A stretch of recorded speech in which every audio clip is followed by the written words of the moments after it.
하늘에 계십니다. 전능하신 분이십니다. 하나님은 아버지 하나님이십니다. 아빠이십니다. 우리 하나님이십니다. 이 우리라고 하는 말에 정말 놀라운 비밀이 있습니다. 여러분, 우리가 뭐죠? 나, 그리고 너, 그리고 다른 사람들. 그러니까 이 기도는 하나님은 나의 아버지십니다. 이렇게 기도가 되는 거죠. 나에게 일용할 양식을 주세요. 나를 시험에 들지 않게 해주세요. 이렇게 기도할 수 있습니다. 그 다음에 자녀들을 향해서 하나님, 나의 아들, 나의 딸 누구가 시험에 들지 않게 해주세요. 내 아들 누구에게 일용할 양식을 주세요. 적정선의 양식을 주세요. 핍절하지 않게 해주세요. 주여, 가능하면 특별히 더 원하기는 땅끝 양식이 되게 해주세요. 나의 자녀들이, 나의 아들, 딸이 전도하고 선교하고 구제하고 장학사업할 수 있는 그런 땅끝 양식을 주세요. 그 다음에 교회를 향한 기도 되겠죠. 하나님, 우리 교회에 일용할 양식을 주세요. 땅끝 양식을 주세요.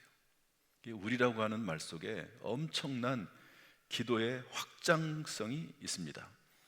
주기도문은 그냥 한 번 하고 말 수 있는 그런 기도 제목이 기도가 아니고 평생 해야 될 기도 제목이고, 그 기도의 영역은 엄청나게 넓습니다. 그 사람이 가지고 있는 신앙의 넓이에 따라서 주기도문은 그 영역이 무한정으로 늘어날 수 있는 것, 심지어는 저 멀리 아프리카라든지 스리랑카에 있는 그런 사람들, 우리가 세운 그 교회를 향해서 그분들도 우리의 영역 안에 포함시키면 그들도 주기도문 안에 들어갈 수 있는 것이죠. 이 우리라고 하는 이 말이 그냥 대충 지나갈 말이 아니다 하는 것이죠. 하나님을 향한 기도, 이렇게 기도의 문, 신앙 고백이 들어가고 나서 하나님을 향한 기도 세 가지: 하나님의 이름, 하나님의 나라, 하나님의 뜻. 하나님의 나라는 의와 평강과 희락이죠. 하나님의 나라는 먹고 마시는 것에 있는 것이 아니고 성령 안에 있는 의와 평강과 희락이라.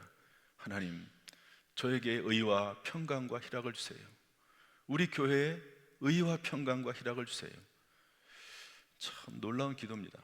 이렇게 하나님을 위한 기도 세 가지를 하고 사람을 위한 기도 첫 번째가 뭐였죠? 먹고 사는 문제였습니다. 우리에게 일용할 양식을 주시옵고, 따라합시다. 오늘 우리에게 일용할 양식을 주시옵고. 그 다음에 사람을 위한 두 번째 기도는 죄 문제입니다. 하나님, 우리에게 죄 지은 자를 사하여 준 것 같이 우리 죄를 사하여 주시옵고. 이 두 가지는 순서상 연결되어 있을 뿐이지 사실은 동등하다고 볼 수 있습니다. 여러분, 양식의 문제를 구하거든요. 양식이 없으면 우리의 육체가 죽습니다. 그런데 용서가 없으면 우리의 영혼이 죽습니다. 그래서 이 두 기도는요, 죽고 사는 문제예요. 여러분, 다른 사람을 용서하지 못하면 그 사람이 벌 받는 것은 하나님께서 알아서 하십니다. 그런데 그 일 때문에 내가 먼저 죽어요. 그 사람을 미워하고, 그 사람을 원망하고, 저주하고, 그 사람과 원한 관계에 매여서 평안이 깨지고 자유가 사라지고 내가 먼저 죽습니다. 그래서 용서의 문제는 내 영혼이 죽느냐 사느냐의 문제입니다. 예수님은 우리에게 이 두 가지를, 우리 인간을 위한 기도, 아주 핵심적인 기도 제목으로 우리에게 알려주셨어요. 너는 양식을 위해서 구해.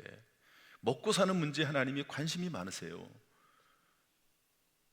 그만큼 먹고 사는 문제가 해결되지 않으면 모든 것이 중단될 수밖에 없다 하는 것을 예수님이 아십니다. 그리고 이 기도를 끊임없이 드림으로 적어도 우리 믿는 사람에게 먹고 사는 문제는 해결해 주겠다, 이것을 위해서 기도하라, 그렇게 말씀하고 계신 것이지요. 지난 시간에 우리는 왜 다른 사람을, 우리에게 죄 지은 사람을 용서해야 될까 하는 말씀을 드렸어요. 첫 번째는 용서하며 사는 것이 너무도 확실한 하나님의 뜻이기 때문에 그렇습니다. 주기도문 이렇게 말씀하신 다음에 곧바로 이어서 뭐라고 말씀하시냐면, 이 부분만 딱 떼어내가지고 너희가 사람의 잘못을 용서하면 나도, 그리고 하나님 아버지도 용서할 것이다. 그러나 너희가 다른 사람을 용서하지 않으면, 너에게 죄 지은 사람을 용서하지 않으면 하늘 아버지도 너를 용서하지 않을 것이다. 아니, 그 많은 주기도문의 내용 중에서 그거 하나만 딱 떼가지고 또 부연 설명을 하세요. 왜 그럴까요? 그만큼 중요하다는 거죠. 하나님의 확실한 뜻입니다. 용서하며 사는 것, 용서하는 것 하나님의 뜻입니다. 용서하지 못하면 자신의 영혼이 피폐해지고 결국 자신의 인생이 불행해진다는 것을 하나님이 아시는 거예요. 너 용서하지 않으면 네가 먼저 죽어. 네가 먼저 행복하지 못해. 그러니까 용서하라는 말이죠. 용서할 때 비로소 우리의 마음과 영혼에 참 평안과 참 자유가 찾아오기 때문에 용서하라는 겁니다. 따라서 용서는 우리를 옥죄는 두려운 명령이 아닙니다. 율법도 아닙니다. 용서를 통해서 우리는 자유와 평안을 얻게 되고 실제로 예수님의 은혜와 사랑이 자신과 함께 계시다는 것을 알게 됩니다. 여러분, 우리 신앙이 뭐냐? 신앙을 한마디로 정의하면 뭐냐? 용서입니다. 우리가 예수님에게 용서받아 예수님을 통해서 하나님에게 용서받았지요. 그리고 이 땅에 살면서 우리도 용서하는 삶을 사는 것, 이것이 신앙생활의 핵심 중에 핵심입니다. 예수님이 용서의 복음을 가지고 우리에게 오셨죠. 그런데 그 용서의 복음을 받은 사람들이 다른 사람을 용서하지 않는다? 그것은 복음이 그 마음속에 온전히 자리 잡지 못한 것이라고 볼 수 있는 것입니다. 그래서 이것을 잘 아시기 때문에 예수님께서는 용서하며 살라고 말씀하고 있는 것이죠. 오늘 이 시간에는 그러면 어떻게 용서할 수 있느냐, 어떻게 다른 사람을 용서할 수 있느냐 하는 것이 오늘 같이 말씀을 나눈 내용인데요. 첫 번째는 무엇보다도 먼저 분노와 상처와 상한 마음과 원한을 하나님 앞에 가져와 쏟아 부어야 됩니다. 사람이 아니라 하나님 앞에 가져와서 분노와 상한 마음과 원한을 풀어야 됩니다. 한번 따라합시다. 하나님 앞에 가져와야 한다. 다시 한번, 사람이 아니라 하나님 앞에 가져와야 한다. 용서의 첫 번째 단계입니다. 하나님 앞에 가져와라. 사람은 어떤 사람이 나를 가해를 했을 때 그것을 풀지를 못하거든요. 너무너무 화가 나고 분노가 나서 일반적으로 그냥 화가 한번 나고 그냥 잊어버리는 그런 가벼운 것들도 있습니다. 그러나 어떤 것들은 도저히 잊어버릴 수 없는 평생 마음의 상처가 되는 그런 내용들도 있거든요. 여러분들 그런 것들이 있습니까? 그런 것들은 아무리 내가 스스로 풀려고 해도 풀어지지 않습니다. 다른 사람이 뭘 하고 위로를 해줘도 풀리지 않습니다. 그런 것들이 있어요. 심지어 다윗 같은 사람도 사울 왕이 죽이려고 쫓아다니지 않습니까? 아무런 잘못도 없어요. 자기는 사울 왕에게 충성한 것밖에 없습니다. 그런데 정치적인 이유로 자기의 뒤를 이어서 자기 아들이 왕이 되는 것이 아니라 다윗이 왕이 될 것이 두려워서, 그것이 싫어서 그냥 자기의 사위지 않습니까? 다윗을 죽이려고 10년 동안 쫓아다닙니다. 왕이. 여러분 얼마나 두렵겠습니까? 얼마나 무섭겠습니까? 어디다가 해결할 방법도 없어요.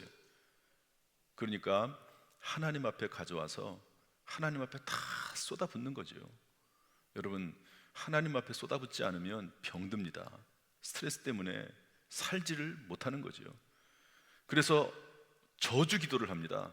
여러분, 저주 기도를 하라는 말이 아니고 그렇게라도 쏟아 부어야 된다는 말이에요.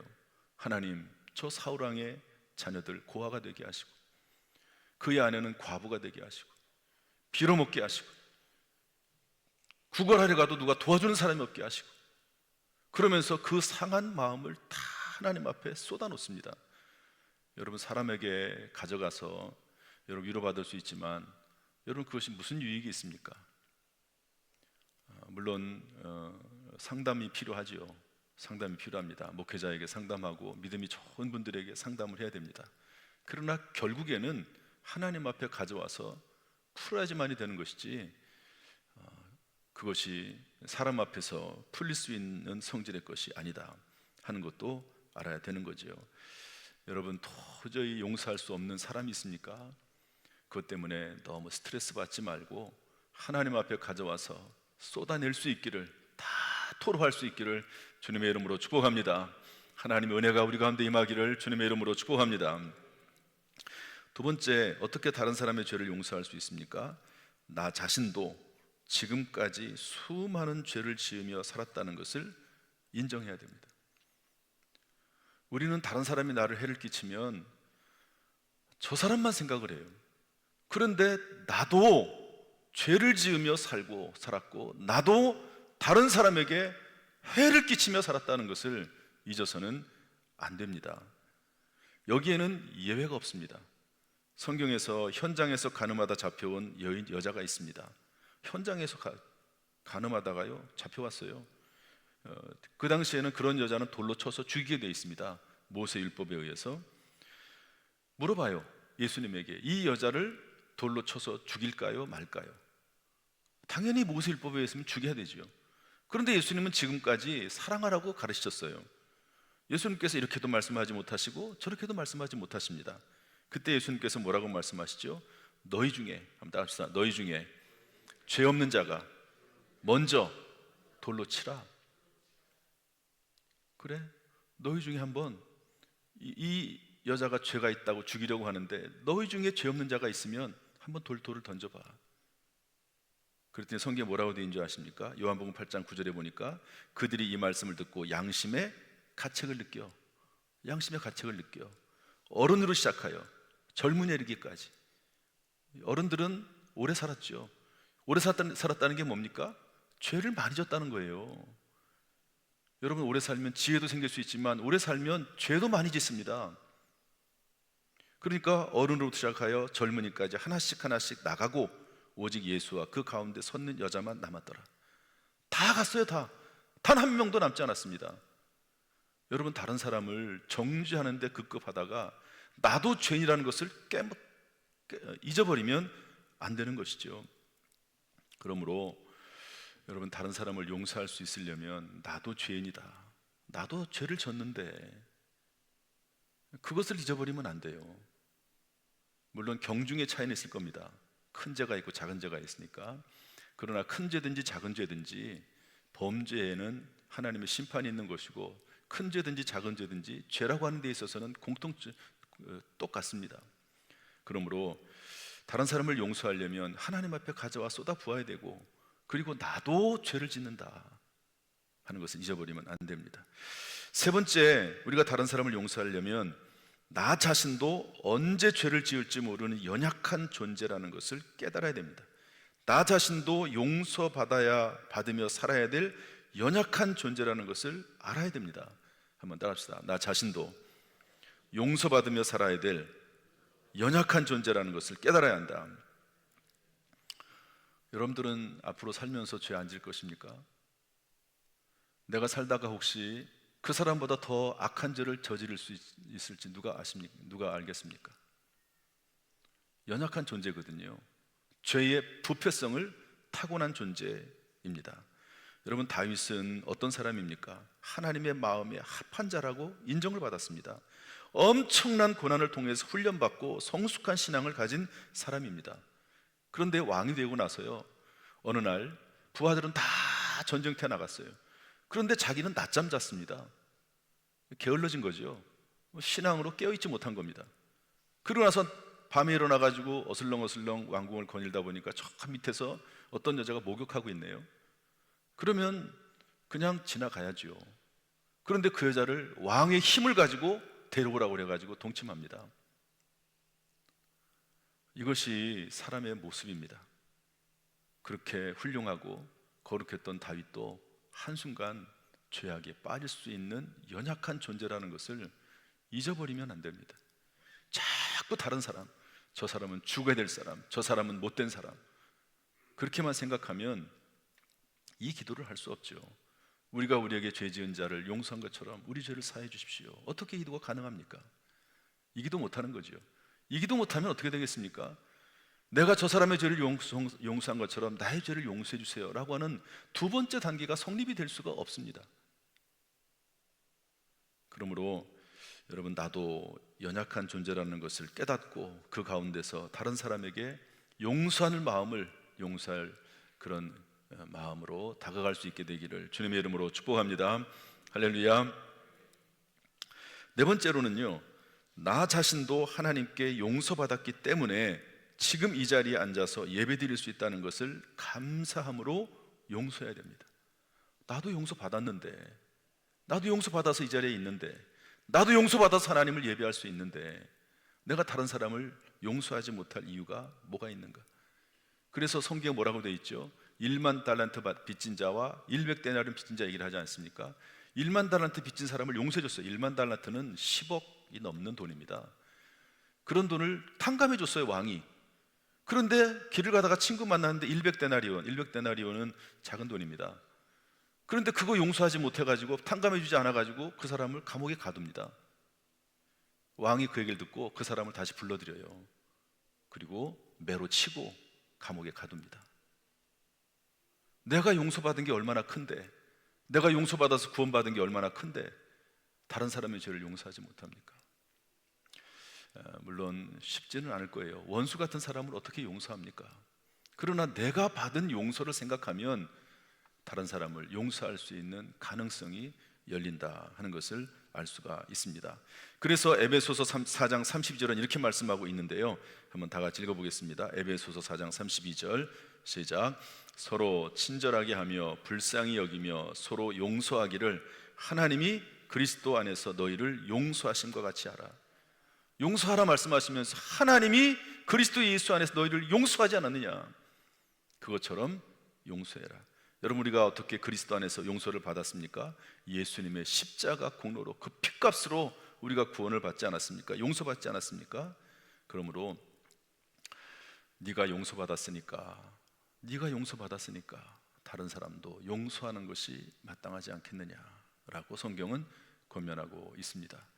여러분, 저와 여러분은 그리스도 예수로 말미암아 영원히 죽을 수밖에 없는 지옥에서 용서받아 천국으로 옮겨진 줄로 믿습니다. 이러한 믿음을 가지고 다른 사람을 용서할 수 있는 마음도 생길 수 있기를 주님의 이름으로 축복합니다. 다섯 번째, 나에게 죄 지은 자를 용서할 때 내 문제가 풀린다는 것을 믿음으로 용서해야 됩니다. 한번 저를 따라서 하시죠. 나에게 죄 지은 자를 용서할 때 나의 문제도 풀린다. 다시 한번, 다른 사람을 용서할 때, 나에게 죄 지은 자를 용서할 때 내 문제가 풀린다. 이런 말씀이 어디 있습니까? 욥기서에 나와 있는데요, 여러분, 욥이 엄청난 고난을 당했죠. 욥이 엄청난 부자 아닙니까? 그런데 아내는 하나님을 저주하라고 도망가고, 자녀들은 죽고, 재산은 다 날아가고, 자기는 온몸에 병들고. 그랬을 때 친구들이 찾아옵니다. 3명이 찾아와가지고요, 처음에는 함께 울어주더니 7일 지나고 나서는 욥에 대해서 비난하고, 그리고 죄를 회개하라고 얘기하고, 그러면서 욥을 계속 정죄하는 거예요. 얼마나 욥이 마음이 상하겠습니까? 지금 이런 고통을 당하는 것도 힘들고 괴로운데 친구들이라고 찾아와가지고 정죄하고 비난하고 그러지 않습니까? 그러다가 나중에 하나님께서 욥에게 말씀하시고, 오히려 욥이 하나님에게 회개합니다. 그러고 나서 하나님께서 뭐라고 말씀하시냐면, 새 친구들에게 욥에게 찾아가서 잘못을 빌어라, 하나님 앞에 예배드려라. 그리고 욥에게도 말씀하시죠. 그때 욥이 욥기서 42장 10절 보면 이렇게 되어 있습니다. 욥이 그의 친구들을 위하여 기도할 때 여호와께서 욥의 곤경을 돌이키시고 여호와께서 욥에게 이전 모든 소유보다 갑절이나 주신지라. 욥이 그의 친구들을 위해서 기도할 때 용서했다는 말이거든요. 자기를 정죄하고 비난하고 그랬던 욥을, 새 친구를 용서합니다. 그랬더니 그때 비로소 욥이 공경에서 해방이 됩니다. 하나님이 문제를 해결해 주십니다. 그리고 그 전에 누렸던 그 소유보다 갑절이나 더 많은 걸 주셨다고 성경은 기록을 하고 있습니다. 여러분, 다른 사람들을 용서하지 못하면 내 문제가 꼬일 수 있습니다. 저 사람이 잘못했는데 왜 내가 꼬입니까? 내가 용서하지 못하면 내 마음에서부터 내가 힘들어요. 나에게 평화가 없어요. 평안이 없으면 그 사람이 제대로 분별할 수 없습니다. 판단할 수 없습니다. 원한이 생기게 됩니다. 어떻게 그 속에 자유가 있습니까? 그러므로 죄 지은 자를 용서해야지만이 내 문제도 풀린다. 성경의 절대적인 하나님의 뜻으로 이해를 해야 되는 것이죠. 여러분, 용서라고 하는 것은 율법이 아니라 하나님이 나를 사랑해서 내 문제를 해결해 주시기 위해서 원하시는 것임을 깨달아 아시고 다른 사람을 용서할 수 있는 마음이 우리 가운데 있기를 주님의 이름으로 축복합니다. 이번 추석 명절을 맞이해서 혹시 가족 가운데 용서하지 못하는 사람이 있으면 용서하는 마음 주시기를 주님의 이름으로 축복합니다. 여섯 번째, 현재의 고난과 상처 안에도 하나님의 섭리가 있다는 것을 믿고 합력하여 선이 될 것을 믿음으로 용서할 수 있습니다. 따라 합시다. 현재의 고난과 상처 안에도 하나님의 섭리가 있다. 저 사람을 통해서 내가 엄청난 고난 고통을 당하지만 그러나 이 안에도 하나님의 섭리가 있다. 하나님의 계획이 있다. 그리고 내가 하나님을 사랑하고 믿음으로 살아나가면 이것도 합력해서 선을 이루실 것이다 라고 하는 믿음을 가지고 그 사람을 용서해 주는 거예요. 로마서 8장 28절 말씀 한번 읽어보겠습니다. 로마서 8장 28절 시작. 우리가 알거니와 하나님을 사랑하는 자 곧 그 뜻대로 부르심을 입은 자들에게는 모든 것이 합력하여 선을 이루느니라. 모든 것은 내가 그 사람으로부터 받는 상처와 고난도 포함이 되겠죠. 이런 것도 합력하여 선을 이룬다. 여러분, 요셉은 이복 형들에게 팔려서 종살이 옥살이 했습니다. 13년 정도 고생했습니다. 죽을 고생했습니다. 그런데 나중에 그 형들을 만나지요. 그때 뭐라고 합니까? 형들은 다 두려워서, 이 요셉이 애굽이란 나라의 최고 권력자가 되지 않습니까? 총리가 되지 않습니까? 두려워서 떨고 있는데 요셉이 뭐라고 말합니까? 이것도 한번 읽어보겠습니다. 창세기 45장 5절 말씀인데 다 같이 한번 읽어보죠. 창세기 45장 5절 시작. 당신들이 나를 이곳에 팔았다고 해서 근심하지 마소서, 한탄하지 마소서. 하나님이 생명을 구원하시려고 나를 당신들보다 먼저 보내셨나이다. 그 엄청난 고난과 고통을 당하고 그 쓰라린 상처를 가지고 있음에도 불구하고 지나거나 보니까 그 안에도 하나님의 뜻이 있었습니다. 염려하지 마십시오. 하나님이 당신들을 살리려고, 자기를 죽이려고 했던 그 형들을 향해서 하나님이 당신들을 살리려고 나를 먼저 보냈습니다. 나를 이고생시켰습니다. 그러면서 그들을 용서하지 않습니까? 여러분, 우리가 당하는 고통, 쓰라린 상처들이 있지만 그것도 여러분 믿음 안에서 잘 정리가 되고 성화가 되면 그것이 우리에게 더 유익이 될 줄로 믿습니다. 이 믿음으로 용서하는 마음으로 살아갈 수 있기를 주님의 이름으로 축복합니다. 일곱 번째, 가해자에 대한 심판을 하나님께 맡김으로 용서할 수 있습니다. 저를 따라서 합시다. 가해자에 대한 심판을 하나님께 맡김으로. 참 중요한 말씀 중에 하나인데요. 우리 히브리서 10장 30절 말씀 읽어보겠습니다. 히브리서 10장 30절 시작. 원수 갚는 것이 내게 있으니 내가 갚으리라 하시고 또 다시 주께서 그의 백성을 심판하리라 말씀하신 것을 우리가 아노니. 원수 갚는 것이 누가 있다고요? 여기서 내가가 누구죠? 내가, 자기가 아닙니다. 내가 갚으리라 그게 아니고 여기서 말하는 내가는 하나님이세요. 원수를 누가 갚아주신다고요? 하나님이 갚아주신대요. 사람이 갚는 게 아니고 하나님이 갚아주신다. 로마서 12장 19절에 이렇게 되어 있습니다. 다 같이 한번 읽어볼까요? 로마서 12장 19절 시작. 내 사랑하는 자들아, 너희가 친히 원수를 갚지 말고 하나님의 진노하심에 맡기라. 기록되었을 때 원수 갚는 것이 내게 있으니 내가 갚으리라고 주께서 말씀하시니라. 여기 조금 더 설명했죠. 네가 친히 원수를 갚지 말어. 하나님의 진노하심에 맡겨. 원수 갚는 것이 내게 있으니 내가 갚으리라. 하나님이 갚아주겠다는 겁니다. 내가 갚으면 어떻게 될까요?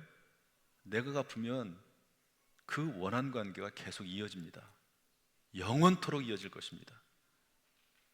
나는 하나님 앞에 넘겨버리는 거예요. 그럼 하나님이 알아서 하시겠답니다. 그러면 됐지 뭘 더 어떻게 하시려고요? 내가 꼭 죽이겠습니까? 내가 꼭 그를 주먹으로 때려야 되겠습니까? 내가 그를 발로 차야 되겠습니까? 나도 똑같이 복수해야 되겠습니까? 하나님이 해주신다니까요. 하나님 복수하시겠대요. 그림 하나 보여주시죠. 이 그림은 아주 유명한 그림인데요. 그림만 보시고 그 내용은 제가 설명해 드리겠습니다. 어떤 한 사람이 죄를 짓습니다. 뭘 딱 던지지요.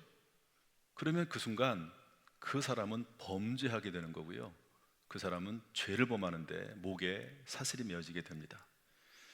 그리고 피해자가 생기게 되는 거예요. 여러분, 내가 악한 말을 하든지 간에 악한 행동을 하든지 간에 못된 짓을 하면 피해자가 생기게 되어 있습니다. 나는 가해자가 되는 겁니다. 그러면 그것으로 끝이 아니고 내 목에는 죄라고 하는 사실이 묶이게 되고 피해자에게는 상처가 생깁니다. 뭐가 생긴다고요? 상처. 그리고 그 사이에 쇠사슬로 원한이라는 게 생깁니다. 뭐가 생긴다고요? 원한. 그러면 이거는요, 평생 사라지지 않습니다. 평생 사라지지 않아요. 미움과 그 상처로 인해서 평생 저 사람을 원망하고 저주하게 되어 있습니다. 묶여 있는 거죠. 묶인다는 거예요. 그 사람과 묶여서 평생 그 사람 때문에 스트레스 받으면서 상처 때문에 상한 감정을 가지고 평생 살게 되어 있습니다. 이 속박은, 이 원한은 가해자와 피해자의 거리가 아무리 멀리 떨어져 있어도 사라지지 않습니다. 여러분, 나에게 상처를 준 그 사람이, 나에게 죄를 지은 그 사람이 미국으로 갔어요. 그러면 그 사람에 대한 원한과 미움이 사라집니까? 안 사라지죠. 그대로 여전히 남아 있습니다. 여러분, 그것을 풀 수 있는 유일한 길이 뭐냐? 그것은 용서밖에 없습니다. 가장 좋은 것은 가해자가 내가 잘못했어, 용서해줘, 이러면 가장 좋아요. 그리고 용서를 구할 때 성경이 뭐라고 되어 있습니까? 7번씩 70번이라고 나도 용서하라고 했습니다. 어떤 사람은 또 용서를 구해도 용서하지 않아요. 용서도 안 합니다. 내 눈에 흙이 들어가는 일이 있더라도 내가 절대 용서할 수 없다. 이것도 비성경적입니다. 7번씩 70번이라도 용서해라. 그런데 용서를 구하느냐? 대부분은 용서를 구하지 않습니다. 왜냐하면 가해자는 자기는 아쉬운 게 없어요.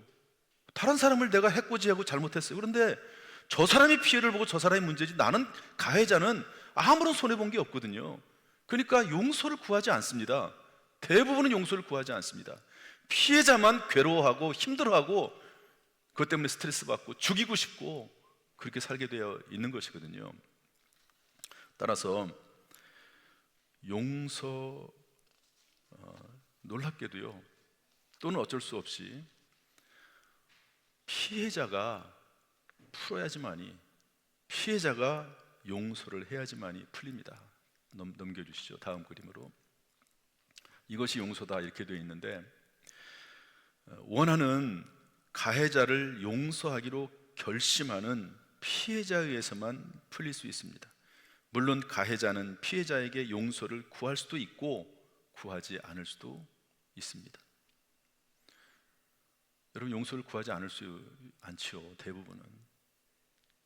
그 원한 관계를 그냥 그대로 가지고 가시겠습니까? 아니면 풀겠습니까? 그래서 피해자가 풀어야 되는데, 다음 그림 보시죠. 피해자가 풀어주는 거예요. 이게 뭐냐면 용서입니다. 하나님, 그런데 여기 뭐라고 되면 하나님이란 말이 나오고 이 점선으로 된 손이 나오죠. 이게 하나님의 손입니다. 하나님의 손에 넘겨드리는 거예요. 그 사람의 죄도 하나님의 손에 넘기고 나에게 있는 상처도 하나님의 손에 넘기는 거예요. 하나님, 제 상처도 하나님 받아주세요. 넘깁니다. 하나님, 저 사람의 죄도 하나님에게 넘깁니다. 하나님이 받아주세요. 하나님이 알아서 처분해 주세요. 저는 이 문제를 이제 더 이상 생각하지 않겠습니다. 피해자는 상한 감정, 원한, 가해자의 범죄와 가해자 그 사람까지 하나님께 맡기는 겁니다. 이것을 맡긴다고 합니다.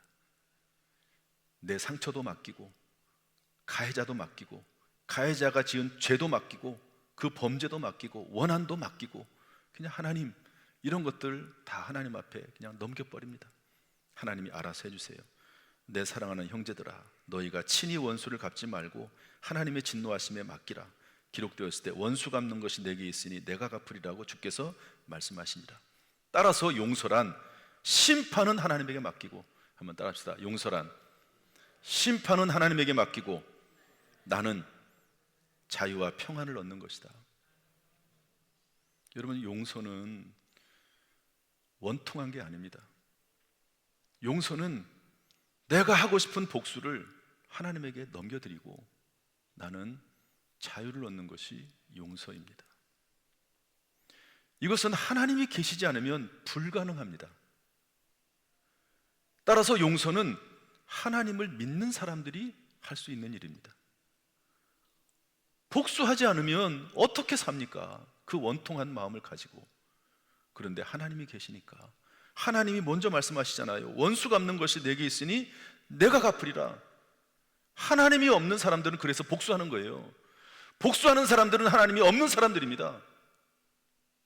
왜? 하나님을 믿지 않으니까 내가 복수하려고 하는 거예요. 그래서 용서는요, 믿음이 있는 사람이 하는 겁니다. 믿음이 없는 사람들은 용서 못합니다. 용서는 하나님 앞에 맡기는 겁니다. 모든 것을 하나님 앞에 맡김으로, 믿음으로 하나님 앞에, 하나님 때문에 할 수 있는 것이 용서이지요. 그래서 예수님은 십자가 위에서 뭐라고 말씀했습니까? 아버지, 저들의 죄를 사하여 주옵소서. 자기들이 하는 것을 알지 못함이니이다. 한번 따라합시다. 저들을 사하여 주옵소서. 자기들이 하는 것을 알지 못함이니이다. 초대교회는 예수 믿는 사람들을 그냥 죽였어요. 이유는 단 하나. 로마 사람들이, 로마 군인들이 예수 믿는다는 이유 하나로 죽였습니다. 기름 가마에 튀겨 죽였어요. 껍질을 벗겨 죽였습니다. 목 잘라 죽였습니다. 얼마나 원통합니까? 예수 믿는 하나 때문에. 그런데 그분들이 극복할 수 있었던 것 하나, 이게 뭐냐? 아버지, 저들의 죄를 사하여 주옵소서. 자기들이 하는 것을 알지 못합니다. 저 사람이 몰라서 그렇습니다. 하나님 용서해 주세요. 몰라서 그렇습니다. 이 말씀 붙잡고 살았다는 거예요. 초대교회 그 고난과 고문을 당하면서. 몰라서 그런 건 어떡하겠습니까? 그러면서 용서를 했다는 거죠. 스데반이 자기에게 돌을 던져 죽이는 사람들을 향해서 주여, 이 죄를 그들에게 돌리지 마옵소서. 그러면서 스데반도 용서하면서 돌에 맞아 죽었습니다. 여러분, 우리가 우리에게 죄 지은 자를 사하여 준 것 같이 우리 죄를 사하여 주시옵고, 참 이 내용이 얼마나 우리에게 중요한 내용인지 모릅니다. 여러분, 이 기도 주기도문 하면서 그냥 지나치지 말고 이 안에 내 영혼이 살고 죽는 문제가 달렸다. 하나님 앞에 맡기면서 살아야 된다 하는 것을 여러분 깨닫고 용서하는 마음이 저와 여러분에게 충만하기를 주님의 이름으로 축복합니다. 이 시간 성령께서 우리에게 용서하는 마음을 부어주시기를 기도합니다. 이 시간 우리가 우리에게 죄 지은 사람을 용서함으로 분노와 원망과 불행에서 벗어나고 우리의 심령과 삶 가운데 참 평안과 참 자유가 회복되기를 예수님의 이름으로 축원합니다.